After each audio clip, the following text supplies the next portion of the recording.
esta jornada aquí en el Impact Hub. Gracias a los que han llegado para ver este tercer y último panel del día de hoy. Eh, Vamos a dar inicio a este panel y quería presentarme primero para los que no me conocen. Mi nombre es Mario Romero. Yo soy el director de Impact Hub Ciudad de México y les doy la más cordial bienvenida a este espacio, que es un espacio pues justo hecho para poder tener este tipo de actividades, generar estas conexiones, inspirar y motivar a personas como ustedes que están buscando generar un impacto positivo en nuestra ciudad, en nuestro país, en el mundo. Antes de comenzar, queremos compartir algunas indicaciones importantes de seguridad. Como parte de nuestras medidas de prevención y seguridad, les recordamos el protocolo que debemos de seguir en caso de sismo dentro del edificio. La Ciudad de México, como saben, es una es una zona sísmica, por lo que es fundamental actuar con calma, orden y siguiendo las indicaciones del personal de brigadas y protección civil. Hoy no se tiene programado ningún simulacro, por lo que si escuchan la alerta sísmica, les recordamos mantener la calma en todo momento, suspender inmediatamente sus actividades, no correr, no gritar y no empujar. El punto de reunión es el camellón enfrente, cruzando la calle. La evacuación es por la puerta principal, por donde entraron, para dirigirse a ese punto de reunión. Una vez finalizado el movimiento, no hay que regresar al inmueble hasta recibir una nueva indicación. Muchas gracias por su atención y colaboración. Y ahora sí, como parte de Impact Days, les queremos recordar para quienes se registraron y esta es la primera vez que participan en Impact Days, que es un espacio que busca conectar líderes, organizaciones, inversionistas, emprendedoras y emprendedores y agentes de cambio alrededor de una pregunta central. ¿Cómo multiplicamos el impacto desde la colaboración? Durante estos días estaremos abordando algunas de las conversaciones más relevantes para el ecosistema de impacto en nuestro país y la región. Innovación social, inversión de impacto, educación, salud, inclusión, inteligencia artificial, articulación multisectorial y las condiciones necesarias para acelerar soluciones sistémicas. Antes de comenzar esta sesión, queremos compartirles un breve video que refleja el espíritu de esta edición. Corre video. En México y Latinoamérica están surgiendo soluciones a problemas sociales y ambientales urgentes. Emprendedores sociales que están haciendo las cosas distinto. Organizaciones que trabajan desde los territorios. Inversionistas que buscan impulsar estas soluciones. Hoy, el ecosistema tiene más capacidades, más talento y más experiencia. Pero muchas soluciones siguen enfrentando el mismo reto: encontrar el capital, los aliados y el entorno que necesitan para crecer. Impact Days nace para eso. Un espacio donde el capital, las ideas y las personas se articulan para acelerar soluciones y transformar sistemas con la persona en el centro. Porque cuando el ecosistema se alinea, las soluciones dejan de avanzar solas y se empiezan a multiplicar. Esto es Impact Days.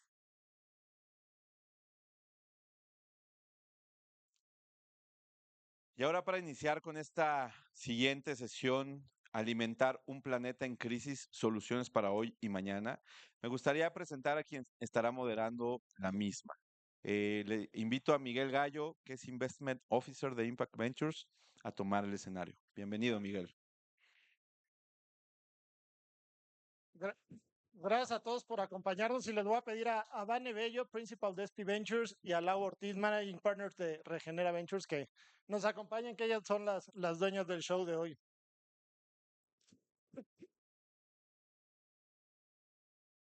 Oigan, pues mil gracias por estar aquí con nosotros, nada más para un poco saber hacia dónde hablar y no sentirnos tan técnicos. ¿Quién de aquí es emprendedor? ¿Quién de aquí es inversionista?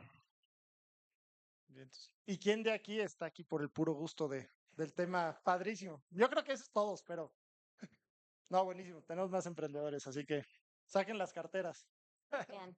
Oigan, a ver, nada más a forma de introducción y antes de clavarnos en materia, cuando todo el mundo hablamos del cambio climático, a lo mejor este público en específico me va a decir que estoy loco, pero salimos a la calle y todo el mundo nos habla de sequías, del derretimiento de los polos, de Otis y los huracanes superpoderosos que van destruyendo. Pero se nos olvida que uno de los principales temas que está afectando el cambio climático es la producción de alimentos.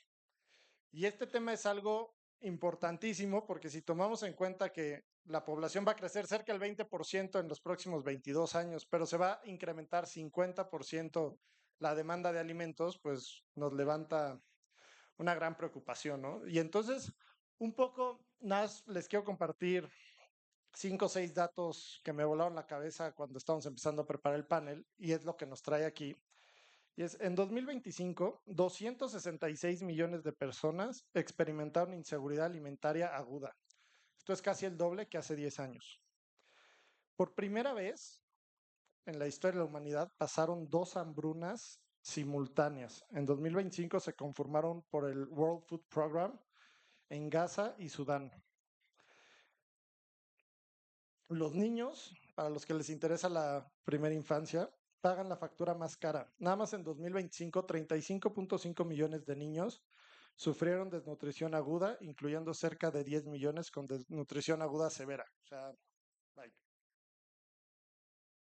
Y si bien 1.300 millones de toneladas de alimentos se desperdician anualmente, cerca del 33% de los alimentos que producimos, en esta sesión vamos a enfocarnos en la parte de producción, porque nos podemos meter a arreglar economía circular y ese es otro tema completamente diferente, pero relacionado, pero nos da para un panel gigantesco. Y entre el 28 y el 30% de los productos, de lo que se produce en Latinoamérica, según la FAO, se desperdicia. Y mucho de esto es por las consecuencias climáticas, granizos, sequías, inundaciones y demás. Entonces, no quiero sonar pesimista, pero es lo que es, son los datos que es. Y del lado del optimismo, vamos a platicar con 2 fondos espectaculares, que ahorita voy a dejar que Lau y Vane nos los platiquen y nos los presenten, porque son 2 soluciones que ya estamos implementando, que ya se están viendo en el día a día de cómo podemos producir más y mejores alimentos, con más y mejor nutrición para la población, sin comprometer nuestro futuro, ¿no? O sea, ya también podemos hablar de los límites planetarios, pero no me toca a mí hablar de eso. Entonces, si quieres, Lau, empezamos contigo, cuéntanos un poco de Regenera, de ti, y para los que no te conocen, que creo que son muy poquitos, y de ahí nos arrancamos. Muchas gracias por la invitación y de verdad es un honor y muchísimas gracias a Promotora que nos han invitado a todas las ediciones de Impact Days hasta ahora y para nosotros es increíble pertenecer a esta hermosa comunidad. Em, bueno, ¿quiénes de aquí ya conocían regeneración, transición regenerativa? Ok, buenísimo. Para los que no, nosotros empezamos con la idea de generar precisamente un fondo no por la obsesión de generar un vehículo de inversión, sino porque tenemos una misión muy grande, mucho más grande que nosotros, que es que el capital trabaje al servicio de la vida y no que la gobierne.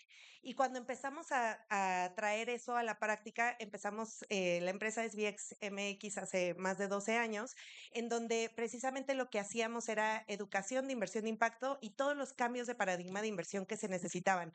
Pero empezamos a ver que en la inversión de impacto había muchas soluciones para muchos síntomas y hacía mucha falta ver más profundo hacia la causalidad y entonces empezar a resolver causalidades.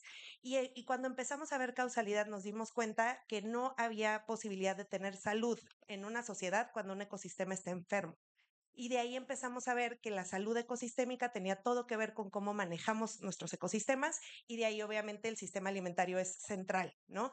Pero no es lo único. Entonces, para nosotros el sector alimentario no es un sector, es un eje de vida.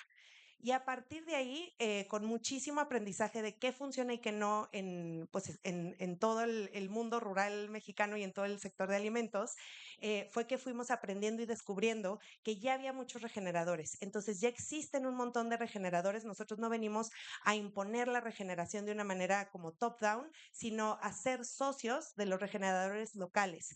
Y para nosotros eso tiene una potencia enorme. Estamos buscando levantar un fondo de 25 a 30 millones de dólares. Contamos con el apoyo del inversionista Ancla, el BitLab, que trae al Green Climate Fund. Para nosotros es un gran honor pero también se unieron pues varios family offices y todo. Realmente ha sido un reto enorme, nos ha costado muchísimo. Es un fondo liderado por mujeres, es la primera vez que gestionamos un fondo en conjunto, pero pues tenemos track record separado. Entonces, bueno, les podría contar muchas cosas, pero básicamente lo que queremos es invertir en la transición regenerativa de México rural, sí con el centro del sector alimentario, pero también sus adyacentes que generan prosperidad rural, como el ecoturismo, como los forestales, los no maderables, los maderables, los servicios ecosistémicos, etcétera. Entonces, tiene una tesis bastante variada, pero con ese enfoque principal. Gracias. Súper, ¿vale? Pues un gusto, gracias promotora también por esta invitación y sobre todo para abrir un espacio que esté tan enfocado en agro y en el productor. Yo represento SP Ventures. SP Ventures es un fondo con un corazón brasileño porque nuestros headquarters están allá. Y hablar de agricultura para nosotros es complejo porque tienes particularidades regionales muy diversas. Por un lado, tenemos toda la parte de Brasil. 30% de la economía de Brasil depende de agricultura. Son más de 70 millones de hectáreas disponibles para poder utilizarlas o que son arables, tanto para ganadería como agricultura, y por eso es una de las economías más fuertes. Y de ahí nace un poco nuestra intención de entender por qué si una economía que depende tanto de la agricultura, que es export driven, que está dolarizada, había necesidad de innovarla y había necesidad de invertir en diferentes líneas de acción. Upstream y downstream, entonces invertimos desde la parte de biológicos para temas de agroregenerativo, invertimos en temas de e-commerce, temas de logística para poder eliminar todos los shocks que puede tener la cadena y volverla cada vez más resiliente, y sobre todo la parte de Ag FinTech, que esto viene a darle mucho financiamiento a toda la cadena, tanto acceso al financiamiento al productor, que tiene ciclos del agro que son de normalmente 260 días. La banca tradicional no entiende el ordinary writing ni las garantías que tiene un agricultor. Entonces, para eso empezamos a invertir en soluciones como AgroLend, como Traib, como Vercor, como Blooms, para que pudieran darle capitalización al agricultor desde la etapa más temprana, que es, no puedo agarrar aire, la etapa más temprana, que es acceder a insumos, hasta lo último de la cadena, que pueda hacer resistir con factoraje al momento de la exportación. Por otro, tenemos como particularidades tipo México, que 55 millones de hectáreas son disponibles para ser arables. Solamente 3-4% del PIB depende de este sector, entonces es muy pequeño representativamente a nivel economía.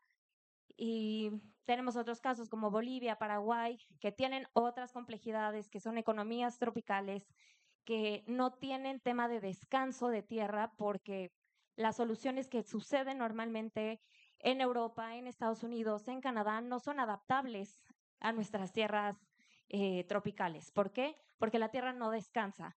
Solo para que se den una idea, en Brasil tenemos 12, o sea, la zafra, la safriña, y hoy ya estamos teniendo una tercera temporada de safriniña, que es básicamente, hay 3 periodos de cultivo, tanto de soya como de arroz, como también de caña de azúcar. Entonces, el agricultor está forzado a cada vez a adoptar más innovación para poder ser cada vez más resiliente, para poder seguir alimentando a un planeta en crisis. Y bueno, nuestro fondo de inversión, este es nuestro tercero, es un fondo de $100 millones. Hoy estamos a la mitad de nuestro camino porque ha sido un año complicado. Pero bueno, tenemos a Promotora como un gran LP. Nuestros principales inversionistas son prioritariamente corporativos de fertilizantes, corporativos de semillas, especializados como BASF, Mosaic, FMC, Bunge, Yara, Syngenta. Entonces, la particularidad que tenemos como fondo es poder conectar estas áreas de innovación que tienen los corporativos con la innovación que está habiendo en el campo, en las áreas de desarrollo tecnológico, en las universidades, los doctorados. Y con esas conexiones nosotros invitamos también a los corporativos a coinvertir directamente en las empresas. Y el agro tiene una particularidad, y es que es una industria totalmente verticalizada. Entonces, una de las ventajas competitivas cuando hablamos de venture capital, porque al final competimos en venture capital, es que es un sector que cuando el corporativo mira hacia nuestras innovaciones es muy fácil desarrollar mercado, abrir oportunidades de distribución, abrir oportunidades de financiamiento y con eso, pues nuestra misión como fondo es hacer esas conexiones. Buenísimo, Vane, mil gracias. A lo mejor antes de entrar en materia profunda, Lau, ¿por qué nos platicas, no en un tuit, porque no nos alcanza un tuit, pero sí, ¿a qué nos referimos con transición regenerativa y cómo estamos avanzando con esta transición regenerativa? Muchas gracias. Bueno, pues hay muchos niveles de transición regenerativa, pero voy a explicar la más básica, que sobre todo tiene que ver con la salud del suelo. Y bueno, esta transición a lo que nos referimos es, hoy en día el sistema de producción de alimentos pues es bastante degenerativo en su mayoría. Como ustedes saben, el monocultivo es antinatural. Entonces, para mantener un monocultivo requiere un montón de cosas artificiales y externas, que eso normalmente pues son un montón de insumos agroquímicos, pesticidas, muchísima infraestructura, que si para riego, que si para coberturas, que si, o sea, todo eso al final termina encareciendo un montón la producción. Y ese encarecimiento de la producción año con año va aumentando de precio. Y entonces hace que pues los agricultores, los productores en su mayoría estén muy dependientes y cada vez más pues de una cantidad de insumos y de una cantidad de infraestructura que cada vez es más cara, lo cual los endeuda cada vez más. Entonces, esto es un círculo vicioso que no solo los hace endeudarse, sino muchas veces quebrar. Y esto también está provocando pues una migración del campo. Entonces estoy sobregeneralizando, ¿ok? Pero en esa transición lo que queremos es pasar de un modelo intensivo en insumos y en infraestructura a un modelo intensivo en saberes, porque los saberes son más baratos y no incrementan su costo año con año. Entonces, en ese modelo de intensivo en saberes, lo que es un cambio de paradigma enorme. O sea, es dejar de querer controlar la tierra y controlar la producción y más bien alinearnos a las energías naturales de la biosfera y alinearnos con el ciclo de la tierra, con el ciclo de carbono, con el ciclo hídrico, ver sus sinergias. Y entonces cuando tú tienes un suelo más sano, va a captar más carbono, va a retener más agua, o sea, es mejor para ti. Cuando tú unes, entonces también otras cosas antinaturales que hicimos en la agricultura, pues es que separamos cultivos allá, animales acá. Entonces tenemos a los animales en unas condiciones terribles y tenemos a los cultivos sin la sinergia animal. Y cuando tú regresas esa sinergia de flora y fauna, hay muchas cosas que se logran sin gasolina de un tractor. Entonces, ¿a qué me refiero? Si la gallina es la que va caminando por ahí solita, ella solita va dejando la gallinaza en el camino, sin necesidad de gasolina de nuevo, ¿no? Entonces, pero lo que comentaba Vanessa, la industria está súper verticalizada, está súper estandarizada. Y entonces, pues ahí sí muy fácil decir, sí, tráete un pollito a, a fertilizar, pero entonces no cumples con la certificación para exportar a Estados Unidos y pierdes el USDA y no, o sea, no hace clic, ¿no? Entonces, por un lado, la regeneración debe imitar o alinearse lo más que se pueda con los ciclos naturales y los ecosistemas nativos. Sin embargo, pues muchas veces se tiene que hacer de manera gradual, por eso la transición, porque efectivamente, pues el mercado hoy en día no está preparado para eso, ¿no? Entonces, esa es la transición que nosotros buscamos financiar, que básicamente no es de prácticas, es de manejo. Y hay una frase muy sabia de Adri Luna de Tierra de Monte que ella dice, o sea, no hay soluciones universales, solo hay soluciones contextuales. Entonces, esa transición regenerativa tiene mucho que ver con entender tu ecosistema, entender tu contexto y no ver tu unidad de producción o finca como una unidad aislada, sino entenderla dentro de su contexto para optimizar energías y metabolismos del suelo. Y yo creo, Clau, que nos queda también dentro de eso, en esta transición, el tiempo que tarda el suelo en sanarse, ¿no? Porque, como dices, después de tantos herbicidas, pesticidas, fertilizantes, cuando lo dejas descansar, el cuerpo va a tardar en sanarse y necesitas una curva de tomo aire, tomo carbono, tomo nutrientes de la atmósfera y ya de ahí voy para arriba.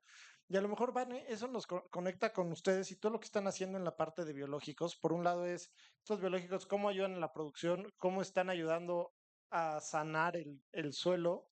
Y por el otro lado nos platicabas de toda la relación que hay con, pues, con las partes estratégicas, jugadores estratégicos, ¿no? ¿Cómo le es para convencer a un Syngenta, a un BASF, que un biológico igual y conviene a que sigan vendiendo fertilizantes y herbicidas, ¿no? Total. Hoy, dentro de la cartera del productor, los costos que representan los insumos debe ser más del 50% del margen o sea, de todo lo que tienen que producir. Hoy al productor, en el caso particular de México, o sea, desde cultivo hasta consumo final, solamente el 16% de lo que se genera de valor lo retiene el agricultor. O sea, es ínfimo. Y con esto, yo creo que más allá de toda la particularidad que hoy los corporativos tienen de incentivos, es que hoy estamos sufriendo una crisis global por acceso a insumos. ¿Por qué?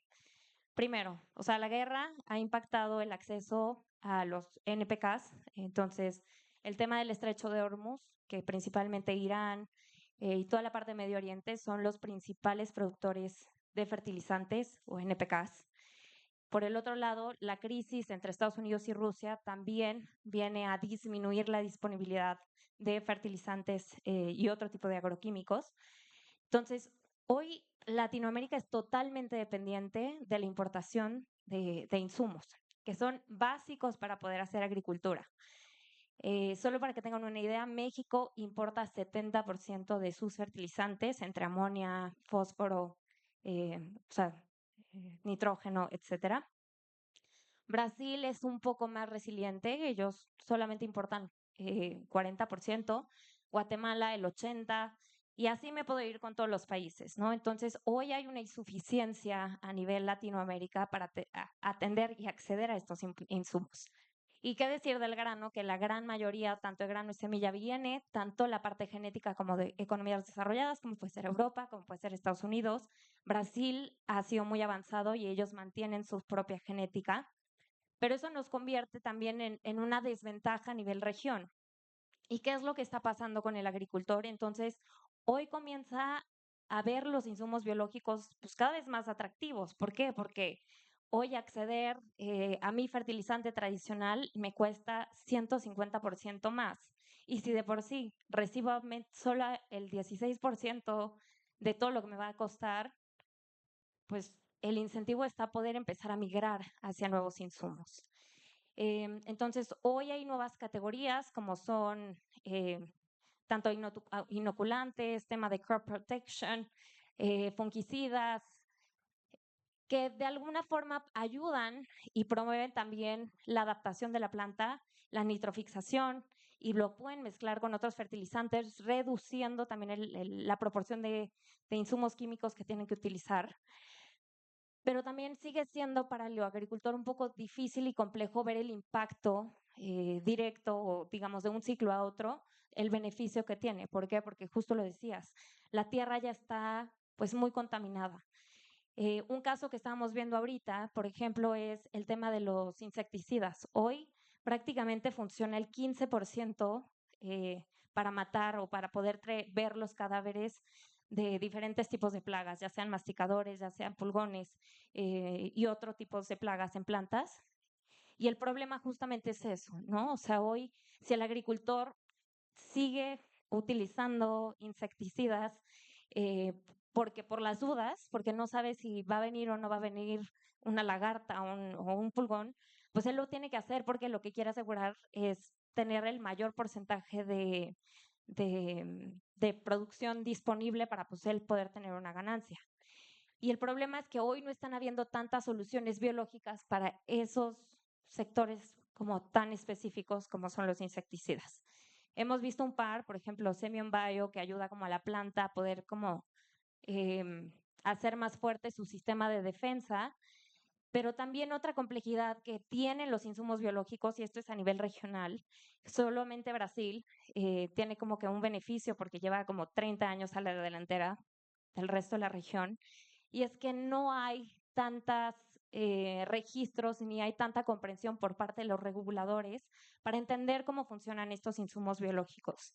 Entonces, si no hay un regulador que tenga la competencia, que tenga el conocimiento, que se capacite para poder entender cómo regular bioestimulantes, biofungicidas, etcétera, etcétera, diferentes tipos de catálogos, va a ser muy difícil también que las empresas de biotecnología puedan salir a mercado, puedan generar crecimiento, desarrollo, distribución y poder competir contra un gigante como puede ser Bayer, Syngenta, Mosaic, Bunge. Ellos tienen la particularidad de que están interesados, o sea, claramente ellos quieren tratar de llegar a un mercado, quieren tener cada vez vemos más adquisiciones. Por ejemplo, Syngenta hace 2 años acaba de adquirir una empresa de biológicos ya era lo mismo. Corteva yo creo que debe ser de los más activos. em, pero lo hacen en geografías donde ya hay una regulación como muy estructurada, ¿no? O sea, hoy vemos México todavía lejos de poder ser como una economía que pueda generar grandes insumos biológicos atractivos para estos corporativos. Gracias, Vane. Y a lo mejor tomo de lo último que dices y de lo integrado verticalmente que está la industria de alimento para regresar contigo, Lau, porque nos hemos acostumbrado a ver sellos en nuestras etiquetas y no nada más los sellos negativos, sino sellos de esto es producto orgánico, sellos de organismos no modificados genéticamente. Las etiquetas de regenerativo a lo mejor ya no son tantas certificaciones porque es muy cara y justificarle y mantenerla es un tema, pero ¿qué tanto esto se ha convertido más en una etiqueta de marketing que en un estándar real? ¿Qué tanto podemos avanzar hacia allá y cómo lo están viendo ustedes de pues, impulsar a los productores en ese sentido, ¿no? Porque lo que decíamos, esos 2, 3 años o 5, dependiendo de qué tan dañado esté el suelo, pues probablemente va a haber rendimientos decrecientes en lo que en lo que el suelo sana y va para adelante, ¿no? Entonces, ¿cómo están viendo esos procesos de transición y esos procesos de apoyar a productores con estas prácticas? Buenísima pregunta y creo que hay varias partes, ¿no? De esa pregunta. Pero bueno, primero que nada, que no todos tienen el mismo punto de partida, ¿no? Efectivamente hay unos que vienen de un 100% monocultivo, 100% agroquímico y entonces transicionarlo, como bien dice Miguel, es como, pues, literalmente sacar un drogadicto, ¿no? Entonces, efectivamente, pues va a tener una transición difícil y va a necesitar a lo mejor todavía gradualmente no quitárselos como quien dice de tajo. Hay distintas aproximaciones a eso, pero definitivamente en México y afortunadamente la resistencia siempre ha existido. ¿Y resistencia a qué? Al modelo industrial. O sea, en México sí existen muchísimos productores agroecológicos que no se identificaban con la etiqueta de regeneración, pero que llevan siglos identificándose con o sea, muchas otras maneras de conocerlo, ¿no? Y efectivamente, pues tanto la agroecología, la permacultura, los biodinámicos, o sea, hay demasiadas corrientes, pero en lo que coinciden las corrientes es precisamente, o sea, cómo nos alineamos cada vez más con el ciclo natural para que sea más barato para ti producir. O sea, aquí es una apuesta más de aumentar el margen. O sea, todo el enfoque del sistema industrial es aumentar productividad por hectárea, ¿no? Y realmente aquí lo que queremos es cultivar suelo y cultivar agua, de tal manera que tu producción solita se va dando. Y el hecho de que sea más biodiversa dentro de lo posible la producción te ayuda y te resguarda y te mitiga un montón de riesgos, de plagas y de 20,000 otras cosas para que no tengas que gastar tanto en eso, ¿no? Incluso en cuanto a animales, por ejemplo, o sea, no importa si son gallinas, ovejas, vacas, lo que sea, cabras, también el hecho de que haya esa diversidad también les da un tipo de inmunidad distinto y demás. Entonces, no siempre la transición regenerativa tarda mucho. Eso también está muy basado en los datos del norte global. En el norte global, efectivamente, como vienen de algo muy casi 100% industrial, pues sí, les tarda mucho y a lo mejor su curva puede durar 2 años o más. Pero hemos visto casos en México de 6 meses, de un año, en donde ya están aumentando rentabilidad el primer año. El primer año están aumentando rentabilidad. Entonces, yo no tomaría por sentado el dato de que regeneración significa que se va a tardar más o que va a perder rentabilidad, porque no siempre. Y en México vemos que como les cuesta tantísimo a los productores hacer esa transición, no quieren perder ni medio centavo, ¿no? En cuanto a las certificaciones, la verdad es que sí hay nuevas y sí se están poniendo de moda varias. Y aquí lo que tenemos que tomar en cuenta es, hay certificaciones para el producto, o sea, para el commodity, y hay certificaciones para los servicios ecosistémicos. Entonces, si yo soy un productor biodiverso que quiero certificar que capturo carbono, que tengo biodiversidad, que capturo agua y encima quiero vender mis commodities, pues tendría que hacer cuántas certificaciones. Entonces, está muy interesante que nuevas certificaciones, por ejemplo, Regenified, están intentando dar esa unión, de tal manera que tú lleves un solo proceso de certificación y tanto tu commodity salga con el sello regenerativo como monetizar tus servicios ecosistémicos. Entonces, existen esas ventajas, ¿no? Porque si no, pues va a ser muy oneroso a nivel compliance y a nivel indicadores llevar tantas al mismo tiempo. Entonces, yo creo que hay una innovación que definitivamente necesitamos en el tema de certificaciones. Si quieren saber más, hay un webinar buenísimo que hicimos hace como 2 años. El website es regenerativo.org Y en ese website de regenerativo.org es todo un consorcio latinoamericano desde México hasta Argentina de todos los que se consideran regenerativos.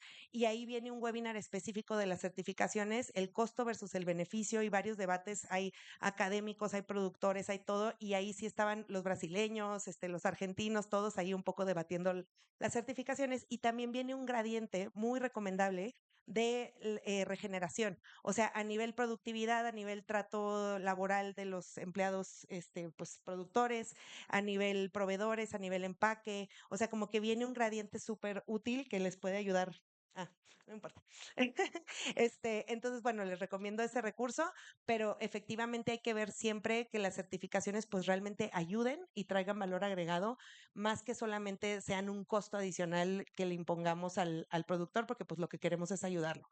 Y efectivamente hubo muchas lecciones el movimiento orgánico, porque el movimiento orgánico pues se definió por algo que no quería, que eran los agroquímicos, y la regeneración como que quiere ser más propositivo.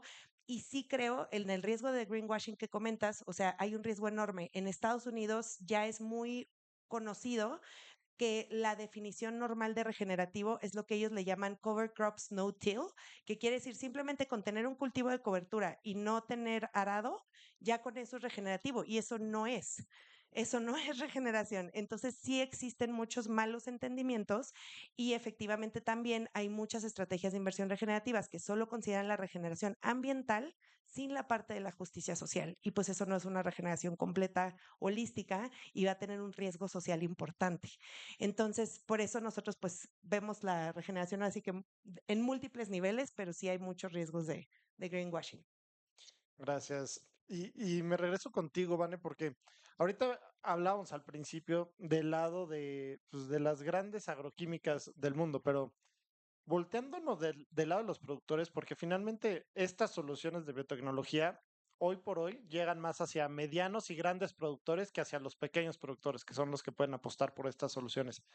Pero ¿cómo logran las empresas de su portafolio las apuestas por los biote ay, se me fue la palabra, por los biológicos que están apoyando e impulsando para que un mediano o un gran productor diga, órale, pues me la juego, compro esto, no tengo riesgo de perder certificación, no tengo riesgo de seguir exportando, no estoy poniendo en riesgo mi cultivo? Entonces, ¿cómo está funcionando toda esa balanza?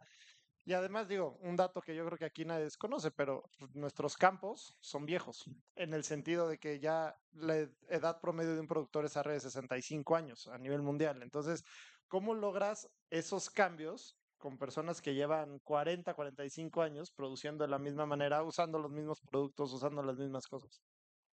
A ver, es una industria complicada, a la que le tenemos, claro, muchísima fe.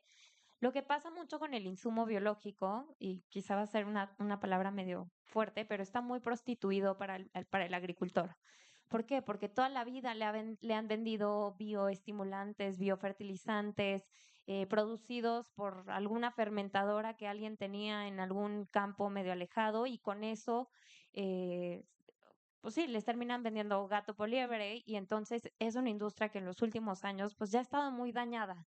¿Por qué? Porque no hay una regulación, porque no hay un entendimiento de qué es lo que funciona y porque no hay una estandarización de qué cosas deben de ser aprobadas. Entonces, sin duda alguna, Cofepris tiene pues una responsabilidad muy grande, y también las uniones de agricultores, para pues no tener un estándar de qué sí es aprobado, qué sí es eh, un bioestimulante y qué no lo es, cómo están las patentes, qué hay sobre de registros, etcétera, etcétera.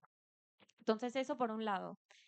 Del otro lado de la moneda, cómo un agricultor mediano, grande puede empezar a adoptar, yo creo que tiene mucho sobre el peso empresas como Driscoll's, empresas como Yara, que en el paquete del catálogo de insumos que te dan para la certificación, o sea, para que permanezcas dentro del USDA Agreement, pues te dan como que un catálogo de qué es lo que necesitas, ¿no? Lo mismo con los grandes corporativos que tienen sus cadenas de insumos. Entonces, ellos son los que pueden decidir o poder tener como una toma de decisión, mover un poco la decisión del agricultor al decirle, a ver, este es el paquete de insumos que está aprobado por parte de del corporativo o del concentrador o del comercializador o de la empresa que hace directamente la exportación. Digo, hoy México exporta 80% de su producción a Estados Unidos, que pues es nuestro principal cliente comercial, pero para el resto de los otros países, pues son ellos quienes van a poner y crear la fuerza. O sea, por ejemplo, Europa, que tiene como temas de regeneración, ESG, que tiene otro tipo de métricas, pues el agricultor se tiene que alinear a, pues hacia esos lineamientos para poder exportar hacia esos mercados, ¿no? Entonces, creo que viene mucho más de arriba el poder hacer esos cambios estructurales para permitirle al agricultor hacer esa apuesta por otro tipo de bioinsumos o biotechs. Buenísimo. Y Lau, rebotando contigo, ¿a quién estamos dejando fuera de esta transformación? O sea, tanto en adopción de técnicas regenerativas como en adopción de biológicos. ¿Quiénes son los que están quedando fuera? ¿A quiénes como industria per se, o sea, y nos incluye a todos los que estamos aquí, ves que estamos dejando fuera? Yo creo que depende un montón desde qué aproximación. O sea, cuando la regeneración es impuesta desde arriba, o sea, desde suponiendo un gran comprador, sí hay muchos que quedan fuera porque efectivamente ahorita, por ejemplo, un estudio de hace 2 años de Boston Consulting Group publicó que a pesar de que hay más de 400 corporativos que ya incluyen la palabra agricultura regenerativa como uno de sus compromisos, no le están financiando. Entonces están imponiendo un montón pues, de peticiones a sus proveedores en una manera muy, muy light para ellos, ¿no? O sea, como que lo que le decimos el skin in the game o poner la piel les está faltando. Entonces, lo que está sucediendo, y yo creo que una transición que sí está dejando muchos afuera, es esa, o sea, es la transición top-down, porque llega y pide un montón de cambios y no necesariamente los está acompañando con el nivel de riesgo que está teniendo pues el agricultor, el productor. Entonces, hay unos que efectivamente sí están acompañando y que de hecho tienen 3 thresholds o 3 umbrales de regeneración en donde dicen, bueno, en el primer año logra hasta aquí y si puedes en 2, 3 años logra hasta acá, que es el nivel 2 y si puedes, y entonces, y te acompaño y te doy ciertos incentivos. Entonces, yo creo que hay mucho, mucho, mucho skin in the game o piel que tiene que dar el comprador que no está dando y que ahí está dejando mucha gente afuera. Entonces, número uno, no puedes pedir regeneración o transición regenerativa si no estás dando los recursos y los incentivos necesarios. Hay incentivos muy interesantes que no cuestan, como acortar el ciclo de pago, que era algo súper importante que mencionó Vane. O sea, es alfa y omega. En México, todas las pymes quiebran, bueno, no todas, pero muchas pymes quiebran por el tema del ciclo de pago. Y no solo las pymes, también los proveedores individuales, ¿no? Entonces, realmente el ciclo de pago en México es irreal, o sea, es extremadamente largo, puede promediar más de 200 días, que es una locura. O sea, cuando yo digo estas cosas en Colombia, la gente está de que, ¿cómo? Y los agricultores no van y les incendian todo, o sea, y pues no, en México estamos acostumbrados a aguantar y ese ciclo de pago está dejando afuera un montón, porque entonces, ¿cuántos proveedores y qué volumen necesitarían tener para poderse financiar casi un año? Es una locura. Entonces, yo creo que mucho tiene que ver con cómo se está transmitiendo la imposición o versus respetar el que haya una transición acompañada y que los que están incentivando cierta financiamiento de esto, tanto a nivel FIRA, a nivel banca comercial, a nivel microfinancieras, tengan un entendimiento muy cercano de los ciclos de cultivo de lo que se está cultivando, que tengan muchos más incentivos, porque eso de pues reembolsar medio punto de la tasa después de un año, n- o sea, el costo de la transición versus ese incentivo no tiene proporción. Entonces, yo creo que ahí hay mucha falta de entendimiento de la demanda y la oferta de regeneración para no dejar a los chiquitos afuera. Pero en otras dinámicas, lo que se está dejando afuera también es la justicia social. O sea, hay grandes estrategias de asset managers y de bancos gigantescos que están apostándole a un tema de regeneración muy ambiental sin la parte de justicia social. Y a lo que me refiero son estrategias, por ejemplo, de grandes compras de tierra. Y entonces en México, que por ejemplo tenemos tanta tierra ejidal, tanta tierra comunal, pues estas grandes compras de tierra no necesariamente son buenas para la comunidad. Y cuando tú desvinculas a la comunidad de su tierra, pues que se queden ellos como empleados no es tan atractivo para ellos, no es tan sexy. Entonces, lo más pues atractivo para todos es una frase de Wendell Berry que a mí me gusta mucho, que es dentro de lo posible estar vinculados a la tierra por trabajo, por amor, por propiedad y por cultura y tradición. Y eso hace que las juventudes se queden, que efectivamente la regeneración suceda de una manera con justicia social. Creo que voy a tener que ir por un mezcal, porque sacaste como 5 6 temas que me encantaría platicar. Pero vamos a centrarnos ahorita en dos. Y el primero, como que muy de repasón, pero nos diste nuestro llegue a los consumidores. Y entonces, Barney, tú y yo hemos platicado muchísimo el consumidor consciente y de cómo este consumidor consciente pues puede apoyar mediante la demanda, aunque parezca que somos una gotita y que movemos nada en la palanca, el cambio. Pero la realidad es que los productos orgánicos, los productos regenerativos, hoy llegan a los súperes más caro de lo que llega la gran producción industrial que pues ya más que trabajar con la tierra y trabajar con los animales, es una fábrica más. Entonces, ¿qué tan realista, sobre todo cuando más del 22% de la población mundial está bajo la línea de pobreza alimentaria, ¿no? Entonces, ¿qué tan realista es que realmente le pongamos la responsabilidad a los productores, a los consumidores, perdón, de ser los que movamos la aguja para el cambio en estas tendencias de consumo? A ver, me encantaría y sería lo deseable que pudiera unirse, digamos, toda la demanda y poder, obviamente, cambiar el cómo se estructuran precios, el acceso a mercados con precios más equitativos, o sea, y que pudieras llegar al productor de una forma mucho más directa, ¿no? Eh, pero es complejo para también el agricultor llegar directamente al consumidor.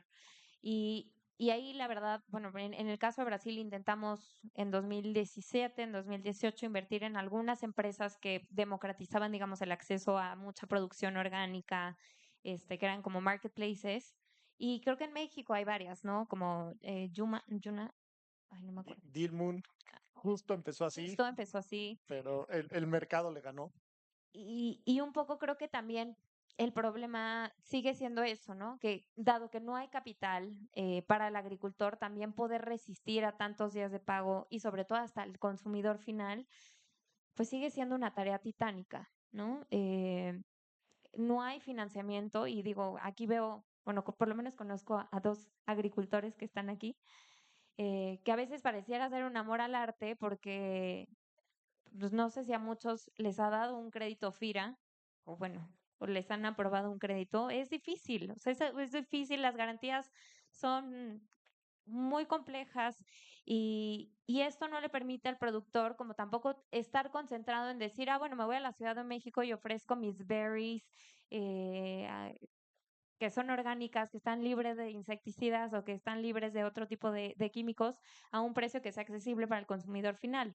Y entonces terminan pues vendiéndole a un concentrador que sí puede tener mayor acceso al mercado y que te lo termina vendiendo a 60, 70% más caro de lo que a él le cuesta. Y por eso el productor tan pequeño, tan poco organizado, sigue recibiendo solo 16% de ese margen. Sí sería muy bueno poder exigir más, pero creo que no sé, de parte de los fondos, quizá apostar por más tecnologías que puedan visibilizar al productor para poder llegar al consumidor final. Y de parte del consumidor final, yo creo que es tratar de reclamar en nuestros superlocales o tratar de buscar en nuestras comunidades, que debemos de tener muchísimas, tratar de buscar el producto directamente con el agricultor. Buenísimo. Y me la dejaron votando en el área chica para meterme en autogol, porque todos aquí, como digo, lo hemos platicado también con varios de los que están en la audiencia, pero yo creo que uno de los principales problemas de los financieros es que queremos financiar proyectos de agro desde la ciudad, sin entender bien, ¿no? Y en el mundo del venture capital está esta urgencia de los plazos de fondos de inversión son 10 años, 12 si te va bien. La naturaleza trabaja a su ritmo, la naturaleza no te va a dar los retornos en 4 o 5 años que te exige un fondo de venture capital tradicional. Y la verdad es que es una tensión real. O sea, y sobre todo para los fondos que estamos aquí, ¿no? Entonces, esta pregunta es para las dos, para que la cache quien, quien quiera. ¿Cómo reconciliar estas lógicas de tiempo que pueden llegar a ser tan diferentes? Bueno, o sea, la verdad es que si nos remontamos al origen de la palabra del capital, o sea, la palabra capital viene de que antes valía tu hogar el número de cabezas de ganado que tuvieras. De ahí viene la palabra capital. Entonces, el capital real tiene subyacentes reales con tiempos reales. El problema del capital hoy es que se ha construido una cantidad de capas completamente imaginarias. Y entonces estamos dentro de un mito colectivo. Y esa es la realidad. O sea, es un mito el retorno de mercado, es un mito la velocidad del dinero, es un mito. O sea, si tú ves realmente cuánto capital tiene subyacente, es muy poquito. Y a lo que me refiero es, o sea, cuánto dinero del creado tiene un bien real detrás, ¿no? Entonces, hay muchísimas capas financieras de derivados y de 50 cosas que son completamente valores ficticios. Y entonces estamos en el imaginario colectivo de que el venture capital da doble dígito y la realidad no es esa. O sea, esa no es la realidad. O sea, tú ves los resultados del BID año con año y normalmente no superan el 7%. Esa es la realidad. Pero hay una sobrepromesa de que son doble dígito y que son 25% y no es cierto. Porque así como hay un montón de apuestas y un montón de dinero correteando unicornios, así hay fracasos. Cantidad de fracasos. Pero todos los reportes miden a dónde se va la inversión, el allocation. No miden los fracasos. Y entonces, si midiéramos los fracasos y neteáramos, nos daríamos cuenta que es un mito, todo es un mito. Entonces, le estamos pidiendo una velocidad porque estamos confundidísimos entre inversión y apuestas. Y estamos confundidísimos entre qué es un activo real y un subyacente real y un crecimiento real versus todo lo demás que es absolutamente artificial.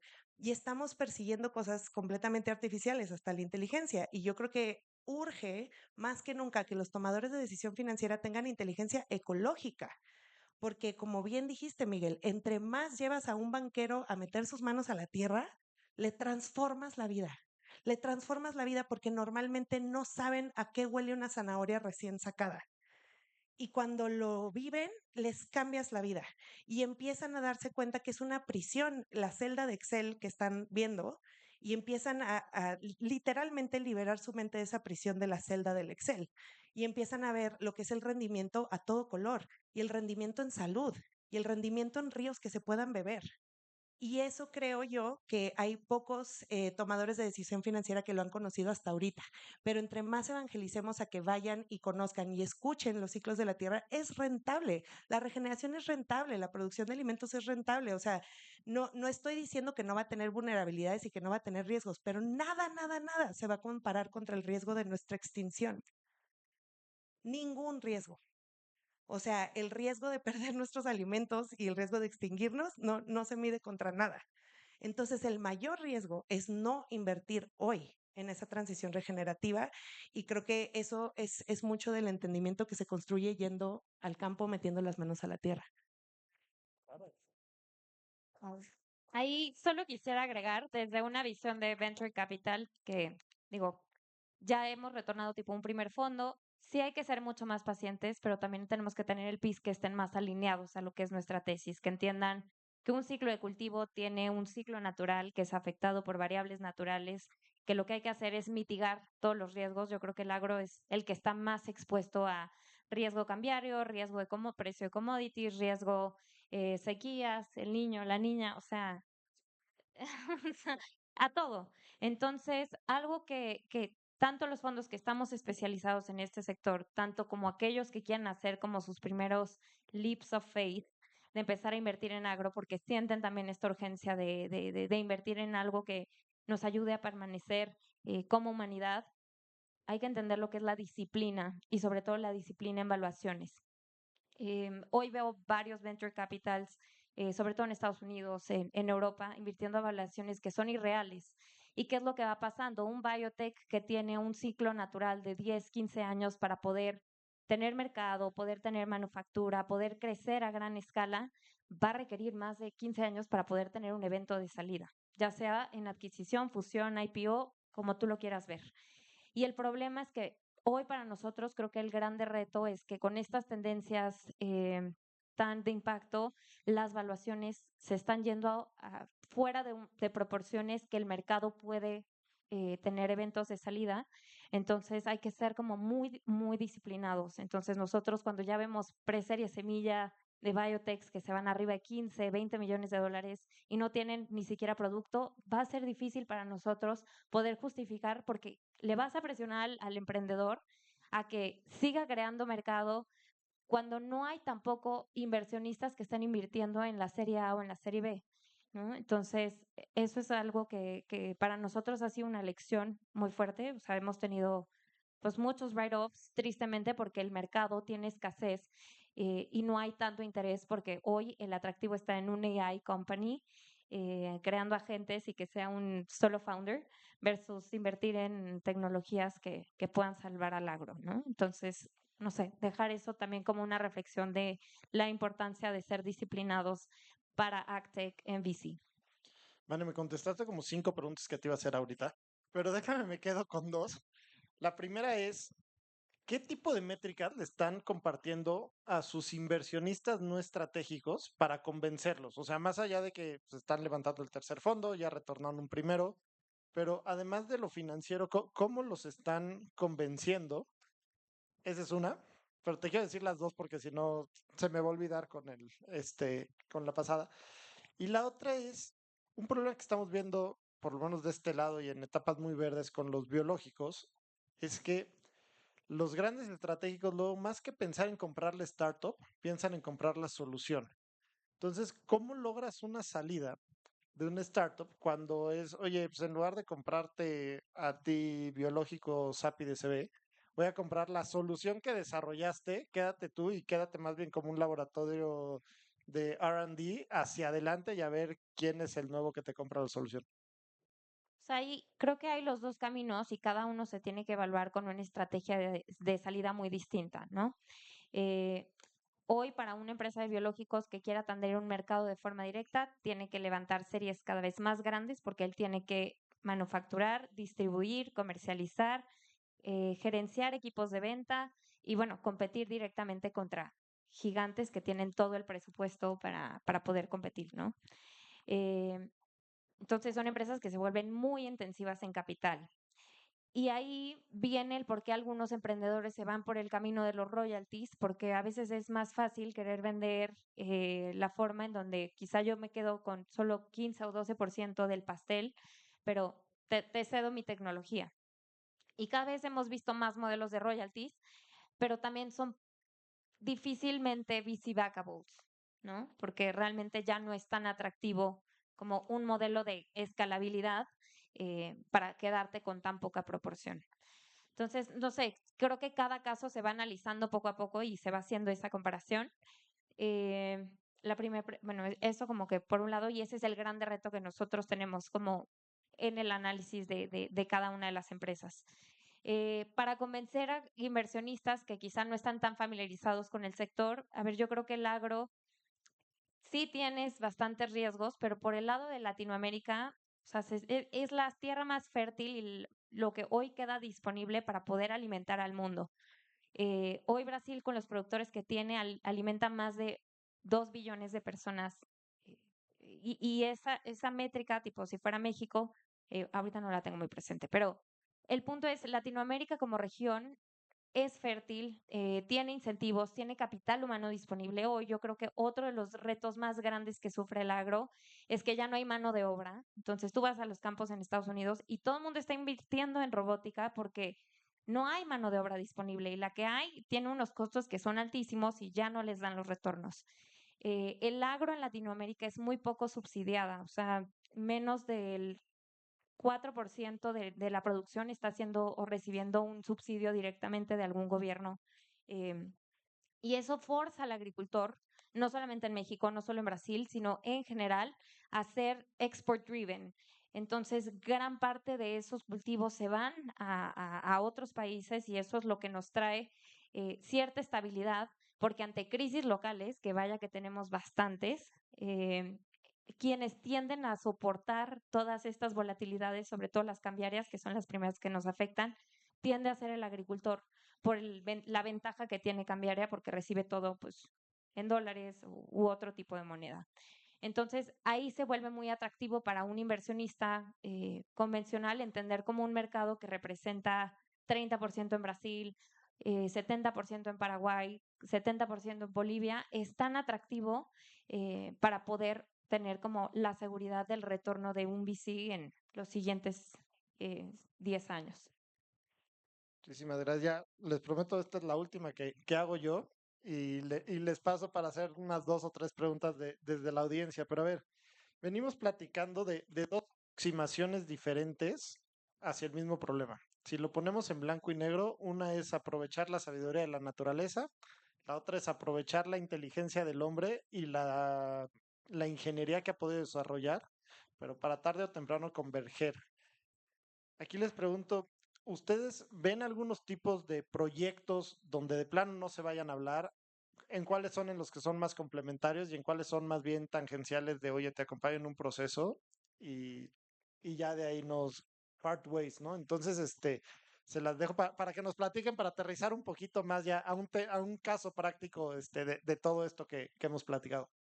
Bueno, yo lo que creo es, o sea, nosotros nos enfocamos en capital natural porque tenemos una estrategia lo más aterrizado posible a la realidad y sobre todo complementando en donde casi nadie está financiando. O sea, nosotros sabemos que se va a necesitar la tecnología y nosotros usamos la tecnología todos los días. No es algo de que estemos peleados con la tecnología, es algo simplemente que vemos que ya tiene financiamiento suficiente. Entonces, nosotros lo que intentamos es justo complementar y decir, bueno, pero ¿quién va a financiar la composta? ¿Quién va a financiar el capital de trabajo? ¿Quién va a financiar? O sea, todo este proceso de cambio que no existe. O sea, si tú hoy en día ves todos los fondos de impacto que habían invertido en agricultura durante los últimos 20 años, pues es un financiamiento incremental de que vendías tanto café y ahora vendes tantito más. Entonces, ese financiamiento es muy bueno y está ayudando a lo mejor a incluir a ciertas poblaciones vulnerables que no tenían acceso a financiamiento bancario. Entonces, tiene su labor, cumple su impacto. Sin embargo, eso no es lo que nosotros venimos como a repetir, sino que venimos justo a financiar lo que nadie más estaba financiando, que es este cambio, esta transformación, que no tiene tanto script, que no tiene tanto, sí me explico, o sea, que no está tan predefinida, que la vamos a ir descubriendo y va a ser más emergente. Entonces, yo veo nuestro fondo, nuestro capital, nuestra tesis como algo completamente complementario. No está en contra ni del Climate Tech ni del AgTech, simplemente ve que hace falta financiar esa otra parte, que es la parte pues muy, muy realista y que no se está financiando tanto. Y que efectivamente termina repercutiendo mucho en las valuaciones. O sea, si tú ves lo que gana un CTO, Chief Technology Officer versus lo que gana un productor, pues nunca va a ser lo mismo. Y al final en el ticket de inversión mucho se va a dónde le pones ese valor. Entonces, lo que nosotros queremos es precisamente pues que dentro de lo posible estemos valorando, revalorizando el capital natural y las comunidades detrás que están haciendo que esto sea posible. Entonces, eso es simplemente venir a complementar y venir a revalorizar. Entonces, yo no lo veo que se contrapone, yo veo que se complementa. En los proyectos en los que nosotros no estaríamos, pues es justo en donde no agregamos valor, ¿no? O sea, si es un proyecto muy, muy, muy técnico, muy tecnológico, pues definitivamente no veríamos que agregamos tanto valor. En donde sí agregamos valor es en donde se requiere como un entendimiento más holístico, más integral, más biodiverso, etcétera.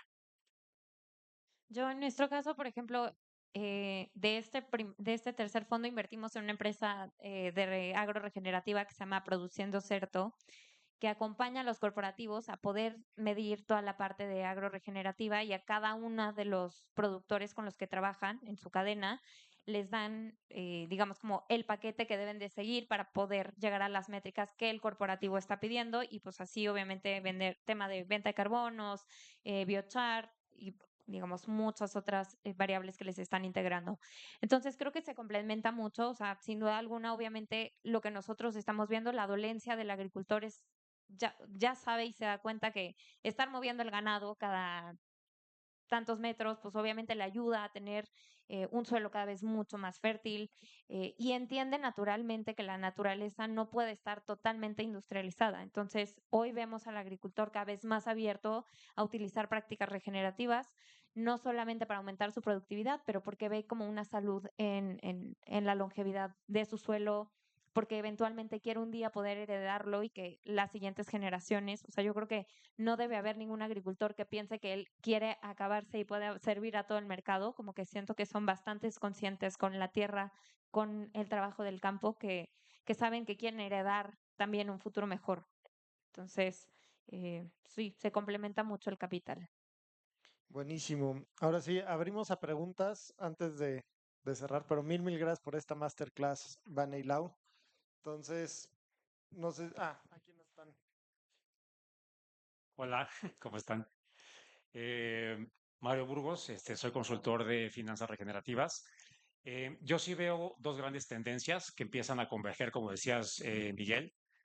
Sí veo las grandes cadenas alimenticias, los grandes parques productores que van a tener que subir, obviamente los costos van a subir y van a tener que adoptar tecnologías y eso se va a equiparar demasiado con los precios y con los costos que tienen ahorita los productores un poco más regenerativos, ¿no? Entonces vamos a ver una competencia un poquito más leal de precios en el futuro.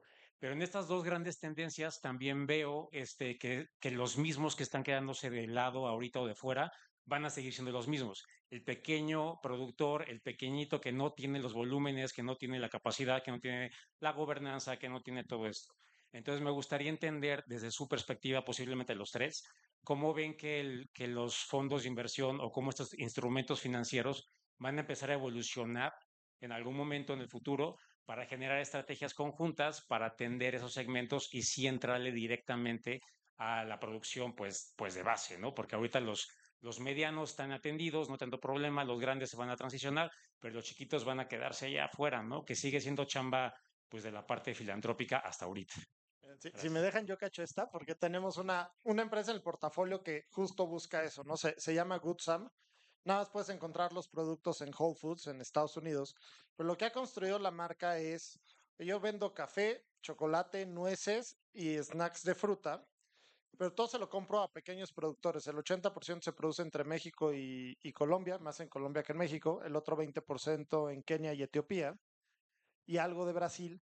Pero realmente lo que hace es eso, ¿no? O sea, si tú ves su base de proveedores, tiene más de 2.500 pequeños productores y sobre eso empieza a concentrar y a concentrar cadenas. Entonces yo creo que como Venture Capital, a lo que le tenemos que apostar es a proyectos de ese tipo, ¿no? Una marca que ya logró posicionarse en el retail americano, que luego es lo que vemos que sufren las marcas aquí latinoamericanas de llegar a mercados de ese tamaño. Y ya que lo logró, pues su cadena productiva viene con los pequeños productores, ¿no? Nosotros que somos impacto social antes que impacto ambiental, pues ese pequeño productor fue el que nos convenció de que valía la pena invertirle, ¿no? Y hablando ya de proyectos muy comerciales.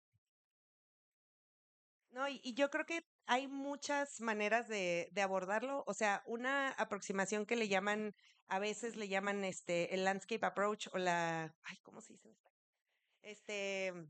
El formato de hacerlo por paisaje es que ya el pequeño productor, el que digamos tiene muy arraigado cierto territorio, lo que hace también, si hace bien la regeneración, es una diversificación de ingresos, ¿no? Y entonces ya no depende el 100% de plátano, sino que ya tiene plátano y cacao y mango en la misma finca y entonces ya está a lo mejor agremiado en un esquema asociativo de monetizar su captura de carbono, su agua, su biodiversidad y a lo mejor, y ahorita está incrementando muchísimo el agroturismo y entonces ya empieza a tener un ingreso adicional por el agroturismo, etcétera. Entonces, yo creo que hay muchas maneras de rentabilizar la regeneración en todas las escalas, pero una que mencionó importantemente Vane, que nosotros también consideramos, es financiar a los financiadores. O sea, sí existen varias microfinancieras que están haciendo la labor, ahora sí, de uno por uno en campo y en territorio. El problema es que la inmensa mayoría de estas microfinancieras parten de que se especializaron en un solo cultivo. Entonces, los ratios que tienen para medir riesgo y hacer proyecciones y todo está basado en un cultivo, llámese café o como sea. Y entonces, para ellos lo difícil es como aprender a financiar la diversidad, ¿no? Entonces, ese es todo un camino y toda una transición que también hay que hacer. NUP ha hecho grandes cosas al respecto, pero yo creo que ahí van a requerir mucho acompañamiento, financiamiento de SP Ventures, financiamiento de Regenera Ventures, financiamiento del Bit Lab, de tantos más, para lograr pues justo que ellos también aprendan cómo financiar esa transición y que puedan llegar pues ahora sí que al último, ¿no? Y de last ahí mile. BPCM y promotor. Y claro, espero. Tarea, tarea para Miguel. ¿Alguien más? De este lado había un par. Muchas gracias a todos. Quizá mi pregunta sea un poquito específica, pero me llamó la atención hace un momento. Yo soy un emprendedor, quiero hacer un proyecto de reforestación y hablaban de la posibilidad de integrar a las comunidades y no comprar necesariamente los ejidos.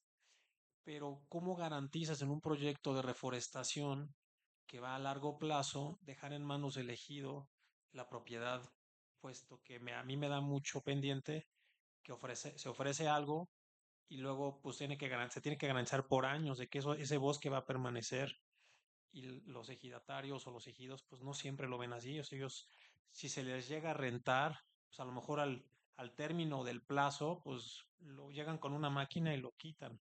Entonces quería preguntarte, en tu experiencia, que veo que trabajas también con Colombia y otros países, ¿cómo lo han logrado? Bueno, creo que ahí es una enorme pregunta, pero yo creo que, a ver, existe el modelo de la empresa social, que es la que aquí estamos acostumbrados a ver en la inversión de impacto, en donde, bueno, yo intento que mi empresa resuelva X o Y cosa social o ambiental, pero existe el modelo transformativo, que el transformativo es el no solamente social, sino distributivo por diseño. ¿Y a qué me refiero con esto? Hay una máxima que se llama nada para mí sin mí. Y esa creo que es muy, muy, muy importante en este momento. ¿Por qué? Porque si yo quiero beneficiar a esa comunidad y lo hago sin ellos, normalmente me pongo encima un riesgo enorme social a largo plazo. Entonces, si yo lo que quiero es mitigar mi riesgo de largo plazo, lo mejor que puedo hacer es que el diseño, la propiedad, etcétera, sea en copropiedad con la comunidad, porque ellos al final son los que ahí viven y van a estar sufriendo, digamos, la intervención. Entonces, si dentro de lo posible, si vemos a todos como posibles socios, o sea, la tierra como socio, la comunidad como socio, no para abajo, no como beneficiario, no como cliente y no como proveedor, sino como socio, creo yo que es una nueva dinámica de aprender para nosotros, porque desde cuando quiero controlar y entonces sospecho de la comunidad y pienso que me van a robar y me van a decir y me van a mentir, eso va a pasar. Y entonces voy a poner unas cláusulas muy controladoras que van a tener a la comunidad muy enojada y que me van a recibir con machetes en lugar de con un café. Y en cambio, cuando hacemos las cosas con la comunidad tiene saberes y unos saberes ancestrales que nos van a costar cuántos años en aprender qué crece ahí bien, ¿no? Y entonces, en lugar de aprovechar la sabiduría local, a veces llegamos a imponer. Y entonces, si lo hacemos con ellos y copropietario de ellos, creo yo que ese es un paso más elevado de la social a la transformativa. Y yo siento que la transformativa es la puerta de la regeneración real, la genuina, porque al final, o sea, yo no puedo salvar el ecosistema sin la comunidad que lo guardiana, porque ahí están ellos, algo que dijo Miguel, muchas tesis de inversión se hacen desde el escritorio y entonces desde Francia estoy haciendo un cultivo en Campeche, no, pues, o sea, ahí te encargo el riesgo, ¿no? Entonces, es hasta una estrategia de mitigación de riesgo de largo plazo el hecho de que tu mayor ancla y tu mayor arraigo y tu mayor raíz sea la comunidad local, porque ellos se van a saber 50 veces las cosas que a ti te van a costar muchos años en aprender. Parte. Y yo ahí complementaría, más que decirte yo qué hacer, busca a Santiago Espinosa de Toroto. O sea, creo que Toroto es una empresa que ya podemos compartir y sentirnos orgullosos como ecosistema mexicano, que ya logró encontrar cómo trabajar con los ejidatarios a muy largo plazo, ¿no? O sea, contratos de más de 100 años donde pues ya las 2, 3 generaciones que van a nacer dentro de ese programa que pues, lo hacen suyo, ¿no? Entonces, o sea, yo sí te diría a Toroto y a Santiago quitarnos el sombrero porque encontraron cómo hacerlo, ¿no? Y además navegar con el mundo del venture capital. Entonces sí, que nos pase por ahí su fórmula para irle aprendiendo. Gracias.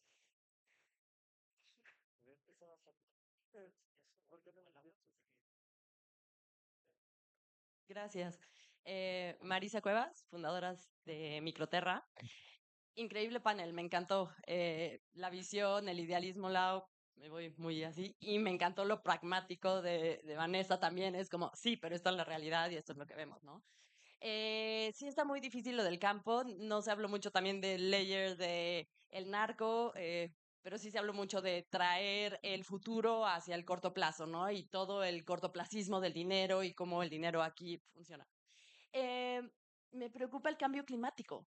como que ante esta situación que ya tiene márgenes pequeñísimos, presión de todos lados, etcétera, lo que estamos empezando a ver es, no va a pasar, ya llegó.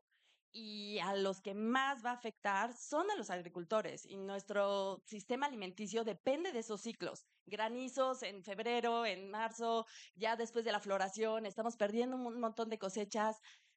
¿Cómo lo, cómo lo navegan? ¿Qué innovaciones están viendo? ¿Cómo lo ven también sus LPs? ¿Se habla de esto?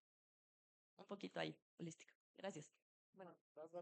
Bueno, muy rápido, justo ahorita venimos regresando de Guatemala y algo que estamos viendo son, pues sí, todos estos sistemas de monitoreo de agro de precisión que de alguna forma están trabajando con comunidades ejidales, colocando cierto tipo de sensores eh, y como están aliados con las microfinancieras, hoy están haciendo índices climáticos para poder hacer microseguros embedded con el microfinanciamiento y de alguna forma hoy ya pueden monitorear y pueden ver cómo el impacto climático va a tener un impacto directo en la tasa de interés, un impacto directo en el precio futuro del aguacate, las berries, el plátano, que son como los principales cultivos que tienen.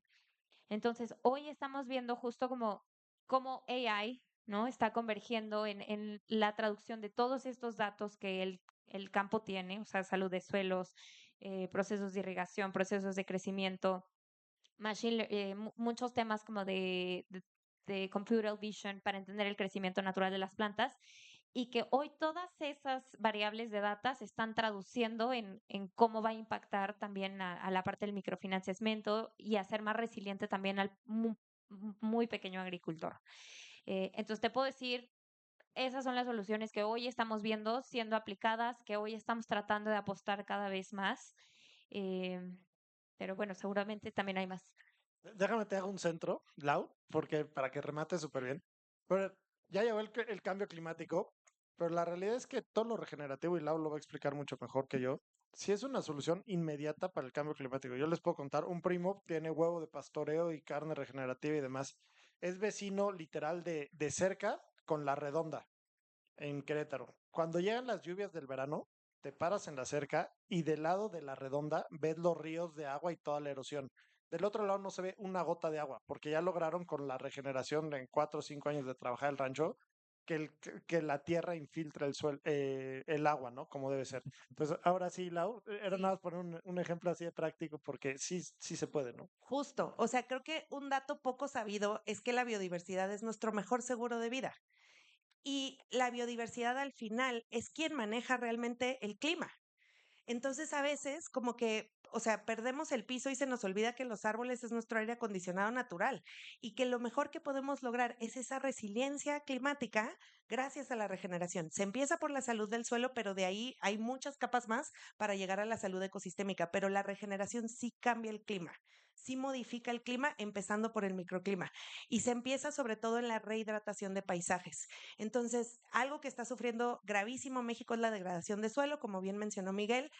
Esa degradación de suelo llega a una desertificación. Entre más rehidratemos el suelo a gran escala, mejor estamos, digamos, cubriéndonos ante grandes vulnerabilidades climáticas. Y como bien dijo Miguel, con poquitas hectáreas bajo manejo, sí cambias el microclima. Dentro de nuestro equipo está Toño de la Rosa, no sé cuántos de aquí lo conocen, pues increíble. O sea, él es agricultor regenerativo y él dentro de su finca en Oaxaca, en 2 años de sequía que hubo pues, el año pasado, todas las fincas de alrededor estaban, o sea, con unas pérdidas de cosecha tremenda y su arroyo seguía corriendo. Y ese arroyo que sigue corriendo, esa es la resiliencia climática real. O sea, en la práctica es súper real. Dejas que la naturaleza trabaje a tu favor y bueno, o sea, no vamos a poder, digamos, evitar todas las grandes inundaciones y todos los grandes huracanes, pero es muy real lo que platica Miguel. Y hay muchísimos videos de que la retención de suelo tiene todo que ver con la resiliencia climática. Y eso no va a quitar que el 30% de las cosechas, con lo que empezábamos, se está perdiendo por cambio climático, ¿no? Entonces, ¿cómo lo vamos a construyendo para que en 5 o 7 años sea el 20% y en 10 o 12 sea el 15, 18% que nos estabiliza todo? Pero oigan, pues se nos acabó el tiempo, la verdad, Van el Lau. Bueno, última. Y el pilón. Gracias. Soy Daniela Allerbon de Argentina, CEO de Aquit. Vanessa, estamos en contacto.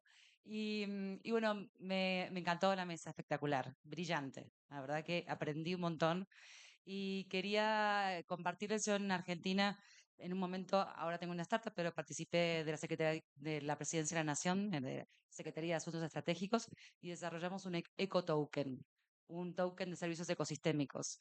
Y allá por 2022, junto con el BID, con el Banco Mundial, tratando de pensar cómo medir todos los servicios ecosistémicos de Argentina, que verás un súper desafío.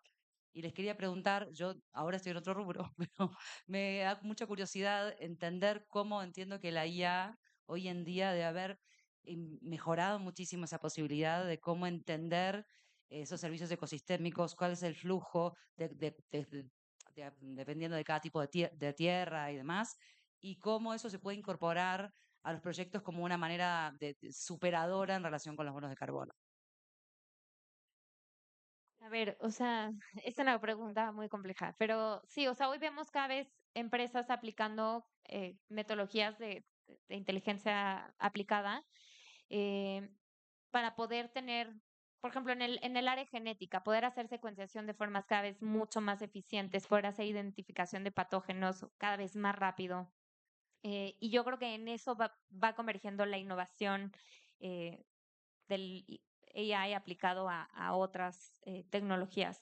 En el tema de, o sea, medición de bonos de carbono o temas de biodiversidad, hoy por hoy no hemos visto tanto, o sea, para serte más honesta, creo que ha sido más inclinado hacia temas de biotech, hacia temas de logística o hacia temas de financiamiento, pero sí que nos encantaría pues, ver otras formas de cómo convergen esas áreas. Sí, yo diría que el hack más grande es el agua. Y creo que lo hemos subvalorado por muchísimos años. O sea, nos hemos obsesionado un montón con el carbono y el carbono no tiene un beneficio tan inmediato como tiene el agua. Y creo que ya muchos corporativos que en este último año reciente en el que hubo una, eh, ¿cómo se llama? Backlash.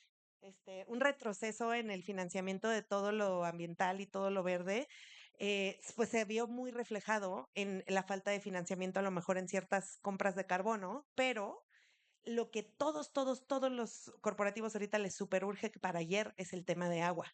Entonces yo creo que ahí el hack es el agua, es en pensar, entender cómo rehidratación de paisajes se pudiera monetizar. Y eso está absolutamente, o sea, es indivisible el ciclo de carbono con el ciclo hídrico, pero hay muy poco entendimiento de eso y muy poco conocimiento. Y entonces estábamos midiendo puro carbono sin entender la indivisibilidad del carbono con el agua. Y entonces, entre más entendamos esa unión, más fácil va a ser que un suelo sano, inmediatamente vamos a poder saber que va a absorber más agua y entonces la resiliencia hídrica, y seguramente va a haber muchísimos corporativos con objetivos de replenishment que estén dispuestos a pagarlo. Entonces yo creo ahí que nos podemos quebrar la cabeza con tokens y yo creo que lo más inmediato y lo más pagable o monetizable es el agua y nos hemos tardado un montón porque estuvimos distraídos muchos años en carbono, que no tiene nada de malo, pero no es el hack es el agua. Gracias. Y nada más del carbón, no hay que descarbonizar la tierra, por favor, hay que descarbonizar la cadena industrial de producción, pero el otro de ¿Puedo explicar eso? un emprendedor, nada más para que te enojes y lo expliques mejor. Lo trae un emprendedor de residuos de animales, me dices que hay que descarbonizar la producción de alimentos en la granja. Y yo así como de, no, ¿cómo empezamos? Lau, O para sea, empezar. hay un libro muy bueno de Paul Hawken, muy reciente de el carbono, pero básicamente, o sea, en resumen del libro, y que ya se sabía desde hace mucho, pero bueno, Paul Hawken ahora lo dijo, pero somos seres vivos hechos de carbono. El que nos pongamos una meta colectiva de descarbonizar es bastante absurdo a nivel científico y científicamente incorrecto de decir. Entonces, no deberíamos de decir descarbonización, deberíamos de decir balancear el ciclo de carbono, deberíamos decir despetrolización o lo que ustedes quieran, desgasolinización, no importa, pero no descarbonizar, porque hay que reconciliarnos con la molécula de la vida, que es el carbono, y hay que entenderla mejor. Y nunca confundir CO2 con carbono, porque son cosas distintas. Y entonces creo que esa hipersimplificación ha capturado la narrativa climática por unos ingenieros billonarios que nos hacen pensar que la biosfera funciona como una ecuación en donde le sumo de este lado y le resto de este lado y se neutraliza. Eso es un mito. O sea, así no funciona la biosfera. Entonces, entre mejor entendamos cómo funciona la biosfera, mejores decisiones vamos a hacer. Descarbonizar no es la palabra correcta. Mejor reconcíliense con el carbono, abrácenlo porque somos carbono. Pues gracias a todos por acompañarnos. Muchas gracias a nuestros panelistas por esta conversación, por su tiempo, por compartir perspectivas. Aquí tenemos unos reconocimientos y unos regalos de agradecimiento por su participación en Impact Days. Y también les recordamos a todos los invitados que nos pueden apoyar a mejorar esta experiencia y estos contenidos para las próximas ediciones de Impact Days. Y eso lo pueden hacer a través de escanear el código QR, que los invitamos a que lo puedan escanear, dejarnos su opinión y pues tendremos la rifa de una playera de la selección mexicana para alguno de los elegidos.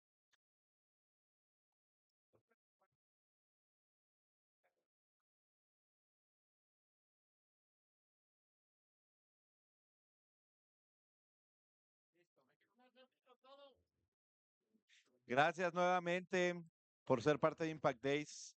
Hoy fue la última sesión de este día y mañana pueden continuar asistiendo a las conferencias. Gracias.